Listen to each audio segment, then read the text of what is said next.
Hello guys, welcome to cooking diary. இன்னைக்கு ரொம்பவே சிம்பிளா சிக்கன் ரோஸ்ட் எப்படி பண்ணுறதுலாம் பார்க்க போகிறோம். அதுக்கு கடாயில் எண்ணெய், பட்டை, கிராம்பு, பிரிஞ்சி இலை எல்லாமே போட்டுட்டு வெங்காயம் போட்டு நல்லா வதக்கிக்கோங்க.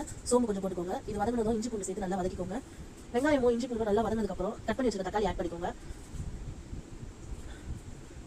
தக்காளி ஆட் பண்ணி நல்லா வதக்கிக்கோங்க. இது எல்லாமே வதங்கினதும் தேவையான அளவு உப்பு சேர்த்துக்கோங்க. இது கொஞ்சம் வதங்கினதுமே இது கூட காரத்துக்கு ஏற்ற மாதிரி மிளகாத்தூள் சேர்த்துக்கோங்க. நான் வெறும் மிளகாத்தூள் மட்டும் போட்டு நினைக்காதீங்க. இது நம்ம குழம்புக்காக அரைச்சி வச்சிருக்க மிளகாத்தூள் அது எல்லாமே கலந்துருக்கும். அதனால இது மட்டும் போடுறேன். மிளகாத்தூள் போட்டு வதக்கினதும் கறியை போட்டு நல்லா கலந்துக்கோங்க. கறி நல்லா போட்டு வதக்கினதும் கொஞ்சமா தண்ணி ஊற்றிக்கோங்க. இதுக்கு தண்ணி நிறைய ஊற்றக்கூடாது. சிக்கன்ல இருந்து வர தண்ணியில தான் நல்லா வதக்கணும். அப்பப்போ திறந்து கலரி விடுங்க. சிக்கன்ல இருந்து தண்ணி வர ஆரம்பிக்கும். இப்போ பாருங்க, சிக்கன்ல இருந்து எவ்வளவு தண்ணி வந்திருக்கு. அவ்வளவுதாங்க. இந்த தண்ணி சுண்டி நல்லா வதங்குற வரைக்கும் திறந்து விட்டு வதக்குங்க. இதுக்கு மேல இந்த தண்ணி நல்லா ட்ரை